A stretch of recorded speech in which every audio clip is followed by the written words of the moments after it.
Hi guys! Ngayon tuturuan tayo ni Chef Marcus ng iba't ibang klase ng pagluluto gamit ang kalabasa. Abangan niyo yan sa Good News! Ayun na naman guys, may bago na naman tayong agabanata. What's up sa inyo? At nandito naman kami nagbabalik ang Grind Brothers. Let's go! Sa ngayon, may vlog kami nga gagawin. Dahil si Chef Marcus ay imbitahan ng GMA para magluto. Yun lang, para magluto. Wala na akong masabi. So, dito tayo para mayan. Sound effect. You know. So, yun guys. Ngayon, mapapanood nyo na naman kami. At hintayin nyo kami sa GMA. Sa Palasca JP. No? Ngayon, titignan natin kung ano ba talaga yung ginagawa nila. Kapag gumagawa sila ng scene. Chef, ano yun? Ano ba yun, Chef? Umagang kay ganda?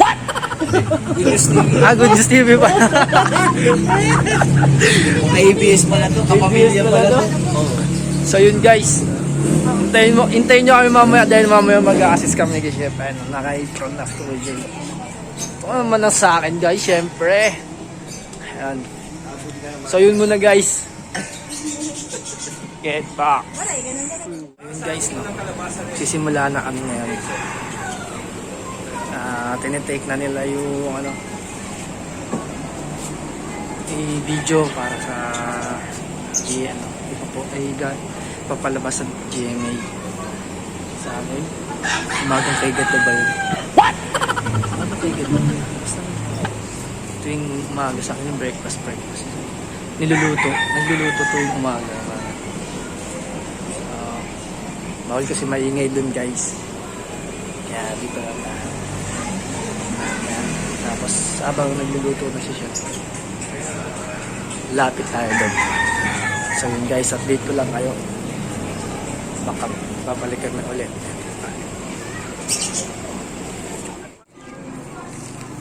At para sa ating unang kalabasa recipe. Again. At para sa ating unang kalabasa recipe, gagawa tayo ng kalabasa corned beef nuggets. Shoutout nga pala sa mga manok. Yan. Pero makakasama natin ngayon, mag-assist sa atin, yung aking brother na si JP. Yan. So, habang ipiprep ko yung ating mga gamit,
grabe mag-assistant yun.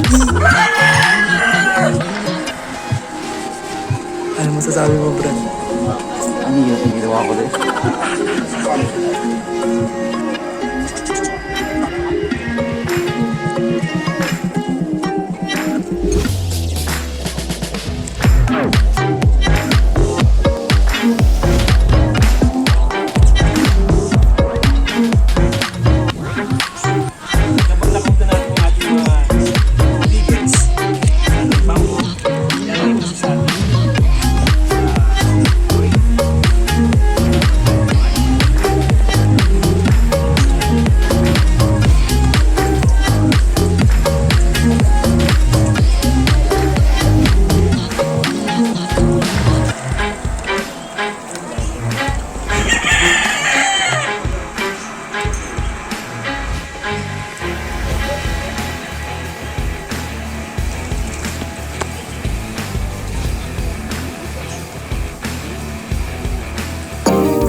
tayo sa let's go. Ito, ano masabi nyo? Assistant niya yung anak na ano lang. Palabas na sa TV. Kung buo talagang assistant, oh. Talagang bodybuild.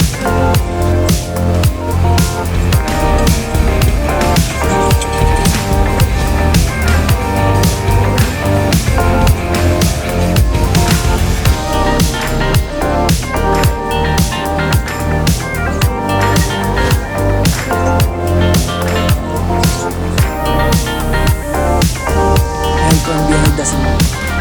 Pag yung mga nakikita nyo po siguro sa yung mga luto-luto, mga vlog-vlog nila, hindi naman talaga live yan. Hindi live yan, ina-edit pa nila yan mga kapatid.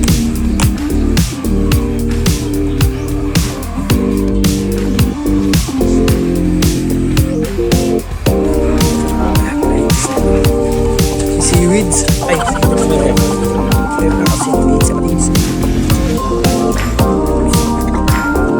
Grabe lang assistant na yun.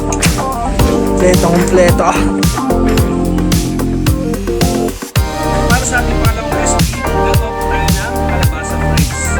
At yan po yung ating mga ingredients. So kanina nagkanta po ako ng ating steak na kalabasa. Pepper tayo cornstarch, pepper eggs. So pag natin yung mix natin.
So yun guys, kung makikita nyo, ano yung second video na natin siya.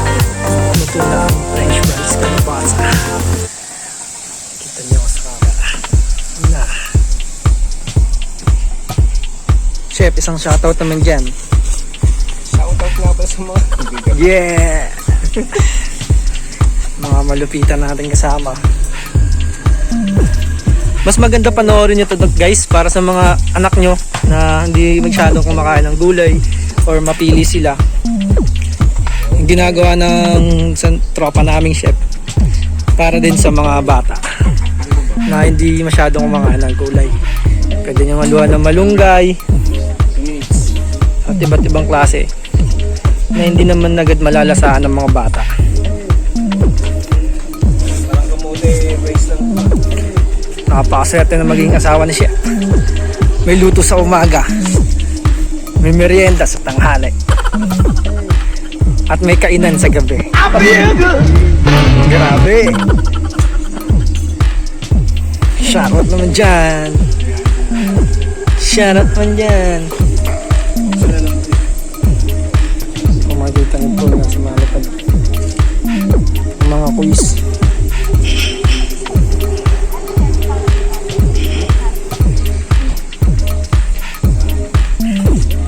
So yun guys, let's ulit mamaya. Tayo na kami sa aming pagbabalik in 3, 2, 1, let's go. Golden brown na yung ating kalabasa. Ating pangulit.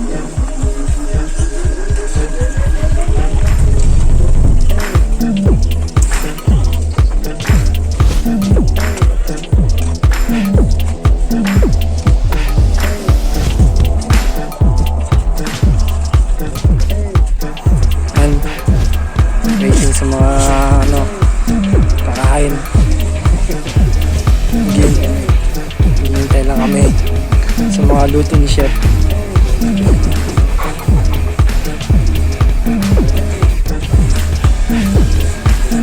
Ayun guys, no, naluto na nga nga yung french fries ni Chef. Piniplating na niya. Nakalupit. Plateable.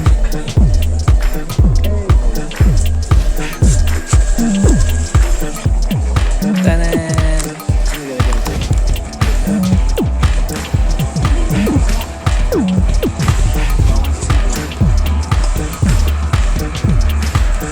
Sarap na limbo.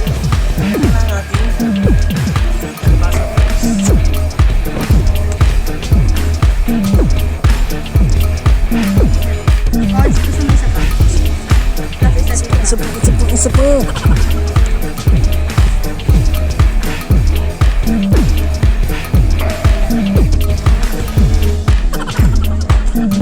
Ito na.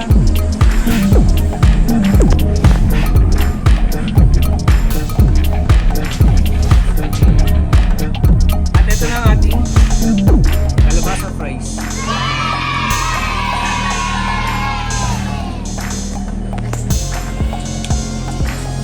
Okay, wala na.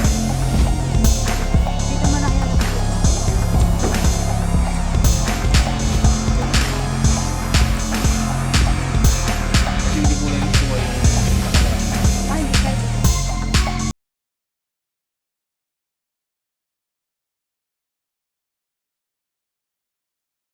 Guys, tapos na namin lutuin ang french fries kalabasa recipe.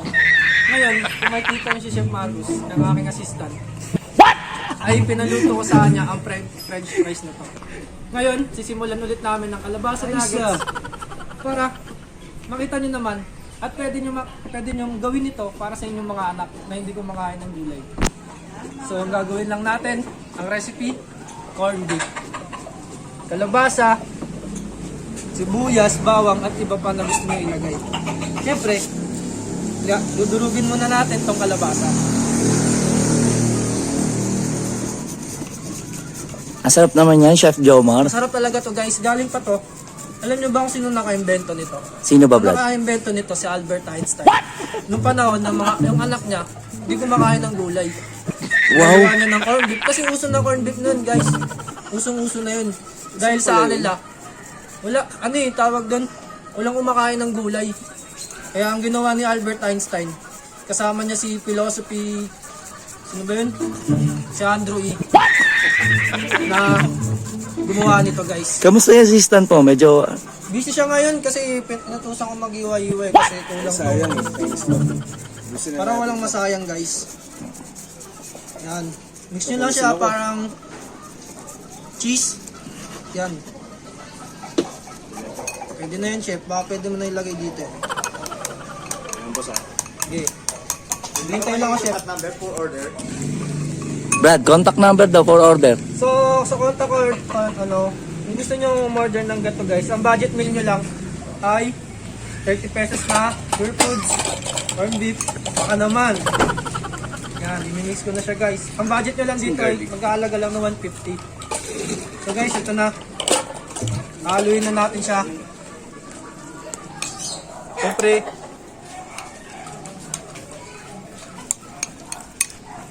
Ayan, salt. saan yung asin natin dyan, chef? Ayan. Ito na lang, chef. Ayan, garlic. Garlic pa. Ang mas masarap. Oh, mas yummy. Powder garlic. Yan. Tapos siyempre lalagyan ko siya ng asin. Ang mga chef guys, kapag naglalagay ng asin, kailangan formado ang kamay. Ay, madami na yan. Ganyan lang guys. Ganyan. So pag na-mix nyo na ng maayos, painitin natin ng kawali. Chef, ba't hindi mo pinainit to? Yan. Yan guys. So, ang oil na ginamit namin dito guys, kung papakita nyo, ang ginamit namin dun yung sa french fries na nakalabasa. Why? You wanna know why? Parang yung katas ng kalabasa ay pumapit dun sa langis. Or tinatawag natin oil. Para mas mataas ang nutrients niya guys. So guys, ito na. Simulan na natin ang pagluluto. Social pa. Bakit kayo na olive oil? Sisisip nyo lang siya ng ganyan. Painitin lang natin ng unti. Pwede na natin siya ilagay. So, Jer, ano masasabi mo sa chef natin? Ayos yan, ayos. Ayos. Nice. Guys, ito ang pinaka-favorite kong part. Kasi para lang akong naglalagay ng ice cream. Lagyan nga dito na sayang. Ulitin daw natin para mas marami, di ba? Yan, Para mas sige. marami makakain. So ibabalik ko siya ulit. Kasi yung assistant ko, daming gusto nakakayos eh. Pero okay lang yun guys. Mas Babalik na lang natin siya ulit. Chef, can you please crack away egg with me? What's next, Chef Jomar? What's next? Mimix lang natin siya kasi ang daming gusto nung tinuruan ko. Pwede pa rin yan guys, lagyan nyo ng egg.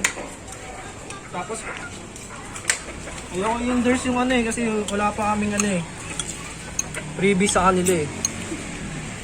Yan ang po ang gawang Jomar. Kung may gawang Chef Marcus, may gawang Jomar. Matik. lagyan natin sayang cheese. Hindi lang chef, ilagay mo lahat ng gusto mo ha. Wag mo. Mag-ano pala. Pangit. Yan guys. So pwede na natin siyang lutuin guys. Kung mas mabilis guys. Pwede na natin siya ilagay. Wow! Ang sarap naman yan. Siyempre, gawang Makoy. Baka gawang Jomar yan. So guys, kung tatanungin nyo saan ako nag-aral ng culinary. Saan nga ba, Chef Jomar? Yung nag-aral ako ng culinary guys. Yung panahon, kilala nyo si Gloria Macapagal-Arroyo. Siya po ang nagpa-aral sa akin. Sa Australia. What? Saan sa Australia, Brad? Nakipag-competition ako sa high school ng, kung tawagin nila, ay Australia University School. Culinary. Yan guys. So, bago ka makapasok doon guys, kailangan yung gumawa ng maraming recipe at makipaglaban sa iba't ibang mga estudyante na mahilig magluto. At pinalad ako guys na maging number 1. What? Dahil guys, naaabutan ng pera yung mga mga teacher dun guys. Pinakitaan ko sila ng mga recipe na hindi nila naririnig. Yun. Na Tuwan-tuwa sila sa akin guys kasi ngayon lang sila nakakita ng ngayon lang sila nakarinig ng mga binanggit ko na recipe. Like ng leche flan de kalabaw, Wala, no? bakbet de kabet. Hindi nila alam kasi yung mga ganun mga guys.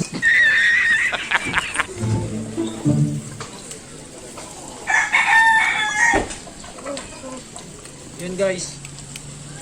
So makita nyo, paubos na to guys. Pwede nyo na itong nanguin in 5 minutes. Gusto makita nyo lang na mag golden siya, golden Buddha. Ganun. Chef, pakihalo please. Naman Chef, bakit ang lakas kasi ng apoy mo chef? The J&M Tandem. Chef, nainis ako chef ha. Hindi, natin mo eh. Paano ba sindihan yan chef? Wala kasi sa culinary namin yun guys, yung ganyan-ganyan. Nasunog guys! Nasunog! Yung golden yan eh. Golden black na to guys! Yung chef, yung pera ko kasi na chef. Yung marunong mag-aango. Guys, nasunog yung first attempt natin guys. Guys, salamat sa panonood nyo sa amin. Please huwag nyo kakalimutan mag-subscribe and click the bell ng aming YouTube channel. Higit sa lahat, supportahan nyo rin po ang page namin na Brotherhood. Maraming salamat sa mga sumusuporta sa amin guys. Sana huwag nyo kami iwanan ng gandulo. Peace out. Ulit. Wala na. Di pwede yan, init natin. Video mo kuya, video mo. Naka-video to. Rolling. Guys, pag nakita nyo naulog, in case na may mga ganun nangyari, mainit pa yung mantika. Pwede nating lagay ito at mamatay ang bakterya. Okay, okay. Pinag-aralan din namin yan doon sa school namin guys. Para walang tapon, init mo lang. Yo, Jomar. So magpi-plating ulit tayo. Saan ka nagtapos?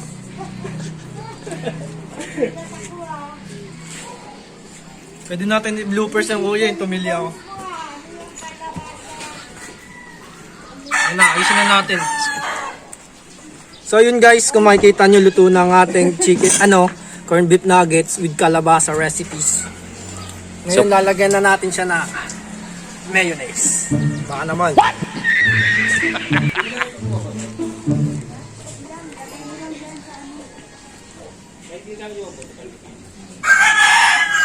Wow!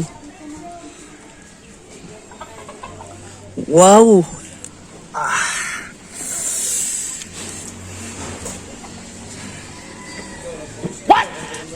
Okay na guys. So pwede na natin kainin to. Let's go. So guys, makikita nyo ang akin plating. Pwede na guys. Tayo natapos na ngayon aming vlog for Good News TV. So pakiabangan na lang po yung aming episode sana sa Good News TV. Baka next week po. Lalabas po yung Grind Bros din sa Good News TV. Mga niya, mga ka-grind.